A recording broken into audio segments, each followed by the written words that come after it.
Hi జొన్న రొట్టె ఎలా చేసుకుందామో నేను నా స్టైల్లో చెప్తాను. చాలా ఈజీగా సింపుల్గా అయిపోయేలాగా. నీళ్ళు పోసిన చాలా తర్వాత అంటే చాలా నీళ్ళు సింపుల్ వేడెక్కాలి. మేకింగ్ ప్రాసెస్ వేడెక్కిన అనేది. తర్వాతకి కొంచెం వేడి కొన్ని వాటర్ బౌల్లో పెట్టుకొని ఒక పోసుకోవాలి. గిన్నెలో అంటే మినిమం ఒక 1 గ్లాస్ ఉండాలి. 1 గ్లాస్లో నెక్స్ట్ వాటర్ ఇది కూడా తీసుకొని పొయ్యి మీద ఆ వాటర్ పెట్టుకొని బాగా సన్నగా వేడయిన పెట్టుకొని తర్వాతకి ఆ వాటర్ని మనము ఒక బౌల్లో వేసుకొని టూ స్పూన్స్ జొన్న పిండి వేసుకొని బాగా కలుపుకోవాలి. వాటర్ సరిపోయి ఇంకొన్ని వాటర్ పోసుకుంటున్నాను. ఆ వాటర్ కలుపుకున్నాక బాగా ఇదవుతుంటుంది అనమాట. అది కలిపిన దాన్ని మెత్తగా అంటే మొత్తం ఉండలు లేకుండా కలిపేసుకోవాలన్నమాట. కలుపుకున్న తర్వాతకి ఇట్లా వస్తుంది. ఈ ప్రాసెస్లో అనేది నీళ్ళు ఇక్కడ కొన్ని ఉంటాయి కదా గిన్నెలో, అవి అలాగే ఉంచుతూ అవి మసులుతూ ఉంటాయి అన్నమాట.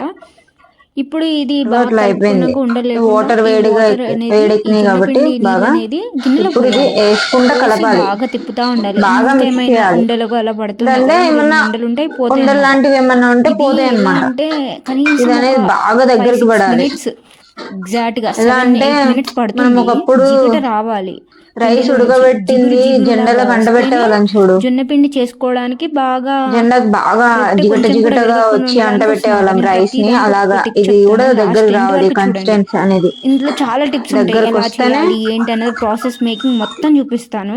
అప్పుడు చాలా పిండేసి సింపుల్, చాలా కలుపుకోవాలి జొన్న ఈజీ. పిండి. అప్పటి వరకు మనం జిగట అనేది ఎక్కువసేపు టైం వేస్ట్ చేయాల్సిన అంత అవసరం కూడా ఉండదు. చాలా ఈజీ ప్రాసెస్ అని ఇలా కలుపుతూనే ఉండాలి. ఒక 6-7 మినిట్స్ బాగా కలుపుతుంటుంటే అంటే నీటి బుడగల్లాగా దగ్గర దగ్గర పడుతుంటుంది. చూడండి కనిపిస్తుంది కదా, అలా పడుతున్నప్పుడు జిగురు వస్తుంది అనమాట. ఓకే. ఇంకొంచెం ఇంకా దగ్గరకు స్టవ్ వస్తే ఆఫ్ అలా ఉంటుంది. చేసేసుకొని ఈ టైం ప్రాసెస్లోనే మనం ఎంత జొన్న పిండి అనేది వేసుకుంటామో, మనం ఎన్ని రొట్టెలు చేసుకుంటామో అన్ని రొట్టెలకు తగ్గట్టుగా పిండి వేసుకోవాలి.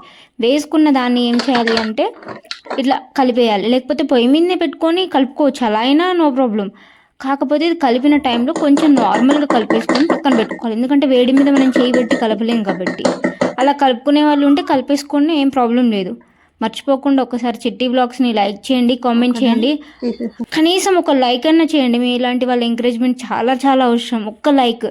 ఇలా కొంచెం ఒక 3-4 మినిట్స్ అయిపోతే మూత పెట్టుకుని ఉంటాం కాబట్టి చల్లగా అయిపోతుంది. అయిపోయిన వెంటనే చేయబెట్టి కలిపేసుకోవాలి. కనీసం 15 నిమిషాలు కలపాలి. అది మొత్తం కన్సిస్టెన్సీ అనేది ఏమంటారు, చపాతీ పిండి చేసినప్పుడు కొంచెం ఇట్లా అయినట్టు ఇట్లా ఉంటుంది తప్ప, ఇది మాత్రం కొంచెం కూడా విరిగినట్టు రాకూడదు. పిండి కలుపుతున్నప్పుడు మెత్తగా సాఫ్ట్గా ఉండాలి. ఎంత సాఫ్ట్గా అంటే చాలా సాఫ్ట్గా కలుపుతున్నప్పుడు కనిపించాలి. కొంచెం కూడా విరిగిపోయినట్టు అలా ఉండకూడదు. ఇందులో నేను ఏమన్నా మాట్లాడిన విషయంలో తప్పుగా ఉంటే క్షమించండి.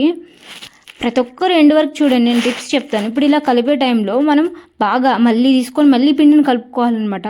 చెయ్యికి వాటర్ పెట్టి కలుపుకోవాలి. పిండి అనేది చాలా ఎక్కువ వేసుకోవాలి. దీన్ని రోల్ చేసుకోవచ్చు. నేనైతే ఇది పట్టించిన పిండి మాత్రమే, ఇందులో చపాతీ పిండి కానీ గోధుమ పిండి కానీ మైదా పిండి ఏది కలపలేదు. చాలా అంటే చాలా సాఫ్ట్గా మెత్తగా ఉంటుంది ఈ రొట్టె మాత్రం. నిజంగా 100% నేను గ్యారంటీ ఇస్తున్నాను. ఇది బాగా జిగురు అనేది ఎక్కువ వస్తుంది కాబట్టి మనం పిండి కూడా చూసుకొని కరెక్ట్గా వేసుకొని కలుపుకోవాలన్నమాట. కలుపుకుంటేనే బాగుంటుంది. ఇప్పుడు మనం చపాతీ కర్రతో ఈజీగా చేసేసుకోవచ్చు. ఇట్లా పగులుతున్నప్పుడు వస్తుంటాయి కదా, చెయ్యి పెట్టి ఒత్తుకోవాలన్నమాట. మనము రోతోనే చేసాం కాబట్టి అది కొంచెం స్లోగా మనం ఏ సైడ్ తిప్పుతామో అదే యాంగిల్లో తిప్పుకోవాలి. మళ్ళీ ఆపోజిట్లో తిప్పితే అనేది మొత్తం విరిగిపోతుంది, పెచ్చులాగా విరిగిపోతుంది. నేను తీసి వేసేటప్పుడు చూడండి, కొంచెం సైడ్కి ఇట్లా పగిలిపోయినట్టు వచ్చింది. అట్లా రాకూడదు, చిట్లిపోయినట్టు. అట్లా రాకుండా ఉండాలంటేనే కొంచెం కేర్ఫుల్గా చెయ్యి పెట్టి ఒత్తుకోవాలన్నమాట.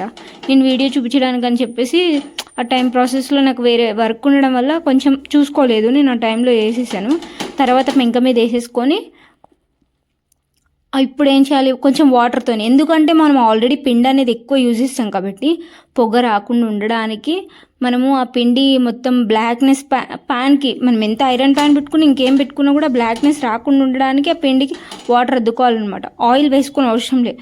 టేస్ట్ మాత్రం చాలా బాగుంటుంది. మనం బయట కొనుక్కునే తిన్నదానికన్నా ఈ టేస్ట్ చాలా బాగుంటుంది. ఎందుకంటే మనమే చేసుకుంటామని కాదు ఇక్కడ టేస్ట్. జొన్నలు అవన్నీ అనేది మనం ఒరిజినల్ కాబట్టి మనమంతటా మనమే తెచ్చుకొని మనం చేసుకుంటాం కాబట్టి బాగుంటుంది. నచ్చితే ఒక్క లైక్